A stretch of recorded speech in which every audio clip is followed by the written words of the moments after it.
നിങ്ങളുടെ favourite shows ഇനി ഒരിക്കലും മിസ്സാവില്ല. ഇപ്പോൾ C5 കാണും നിങ്ങളുടെ ഫേവറേറ്റ് ഷോസ് തികച്ചും സൗജന്യമായി. കരയാതെ മോള്, ചേട്ടനൊന്നും വരില്ല.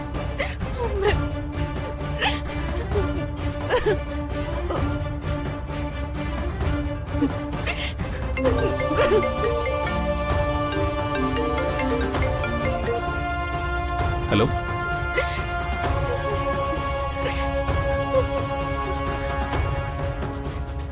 അവരെ എത്രയും പെട്ടെന്ന് കണ്ടെത്തണം.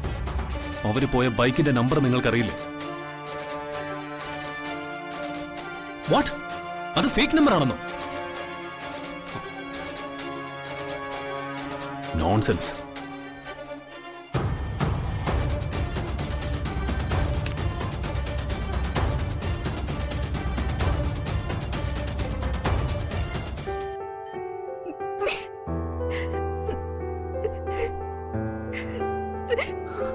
ജഗദീഷേ,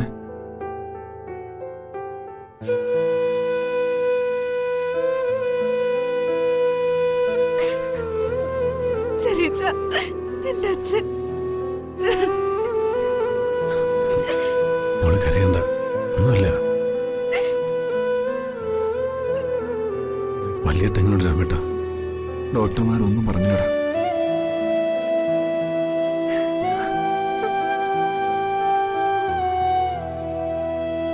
രാമേട്ടൻ വന്നേ.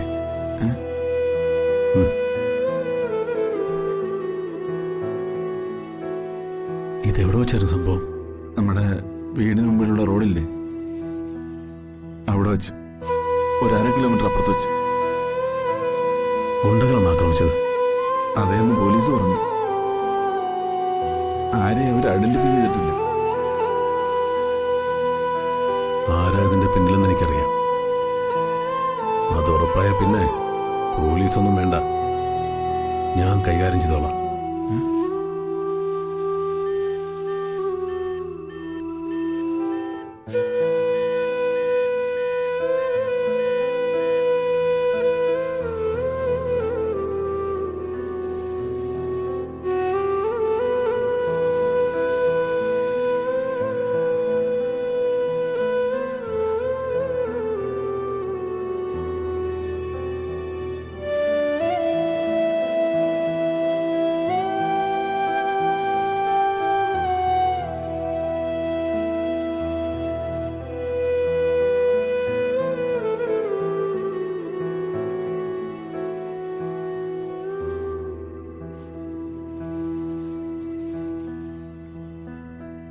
എങ്ങനെയുണ്ട് മോളെ എന്റെ കുഞ്ഞിന്? അവരൊന്നും പറയുന്നില്ല അച്ഛാ. മുത്തശ്ശ, ദൈവത്തോട് പ്രാർത്ഥിക്കും മോളെ.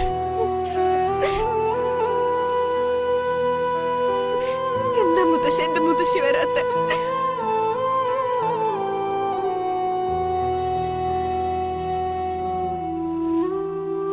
എന്റെ അച്ഛനോടുള്ള മുത്തശ്ശിയുടെ വൈരാഗ്യം ഇനിയും തീർന്നില്ലേ? മുത്തശ്ശി ആകെ പതറിപ്പോയി മോളെ.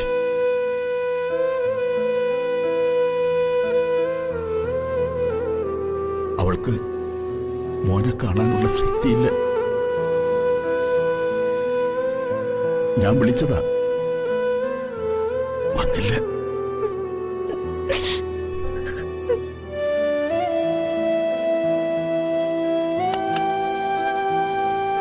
ഡോക്ടർ,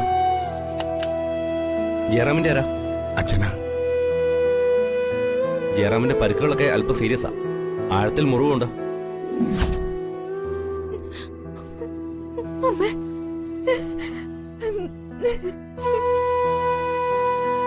ഓപ്പറേഷൻ വേണ്ടിവരും. അടിയന്തരമായി ഞങ്ങൾ അതിലേക്ക് കടക്കുകയാണ്. അതൊക്കെ കഴിഞ്ഞ് കൂടുതൽ എന്തെങ്കിലും പറയാൻ പറ്റൂ?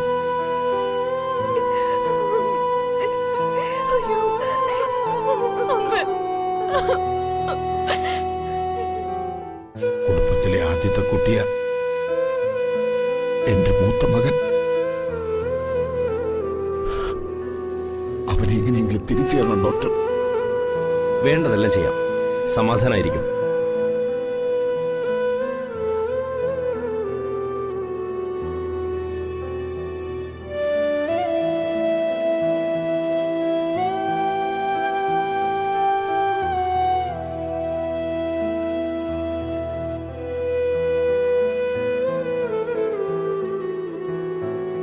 ഇതിത്തിരി കൂടിപ്പോയി ഇന്ദ്രജെ.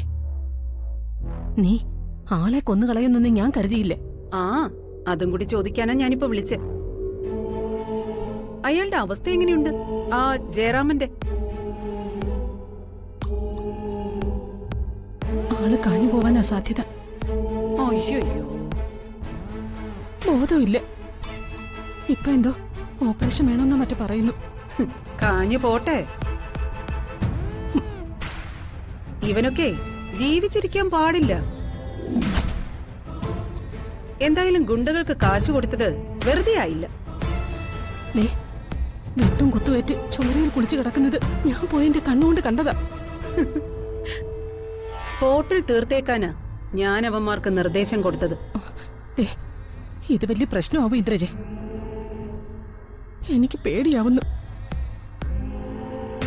രണ്ട് കൊടുക്കണമെന്നല്ലേ ഞാൻ ഉദ്ദേശിച്ചുള്ളൂ. കൊല്ലാനൊന്നും ഞാൻ പറഞ്ഞില്ല ഇന്ദ്രജെ. അതെന്താ സാവിത്രി ഇപ്പൊ അങ്ങനെയൊക്കെ പറയുന്നേ? അതല്ല ഇന്ദ്രജെ, ഏട്ടനെ ഗുണ്ടകൾ വെട്ടുന്നത് കണ്ട അവിടെ പോലീസ് എത്തിയത്.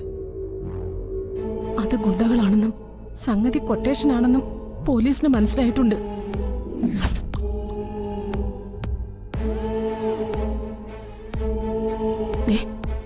പോലീസ് ഡിപ്പാർട്ട്മെന്റിന്റെ മുന്നിൽ ജയറാം ACP കാർത്തിയുടെ അമ്മാവനാ. അതിന് ഇന്ദ്രജിക്കറിയാലോ, തല പോയാലും ഒരു സ്വാധീനത്തിനും വഴങ്ങുന്നവനല്ല എന്റെ മകൻ കാർത്തിക്. ഏട്ടൻ മരിച്ചാലും ഇല്ലെങ്കിലും കാർത്തി ഈ കേസ് ഏറ്റെടുക്കും. സാവിത്രി എന്താ പറഞ്ഞു വരുന്നേ? അതെ, ഇന്ദ്രജ അച്ചമ്പങ്ങളാണെന്നൊന്നും ചിലപ്പോ കാർത്തി കരുതില്ലേ. ഇതിന്റെ പിറകിൽ ഇന്ദ്രജയാണെന്നറിഞ്ഞ കാർത്തി പിടികൂടുന്നത് ഇന്ദ്രജയെ തന്നെയായിരിക്കും. എങ്ങനെ എങ്ങനെ? അല്ല, ഇന്ദ്രജ ഒന്ന് കരുതിയിരുന്നോളാൻ. കരുതിയിരിക്കേണ്ടത് ഞാനല്ല, നീയാ.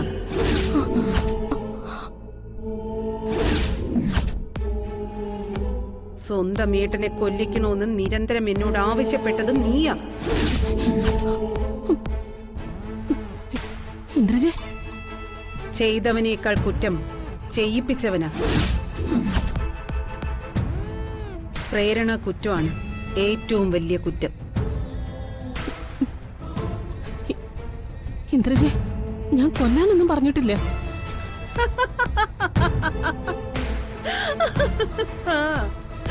നീ പറഞ്ഞതിനൊക്കെ എന്റെ കയ്യിൽ ഡിജിറ്റൽ എവിഡൻസ് ഉണ്ട്.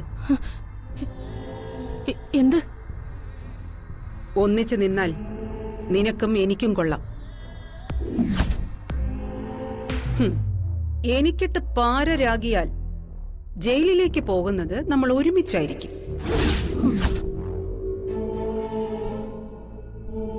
അത് മറക്കണ്ട. അത്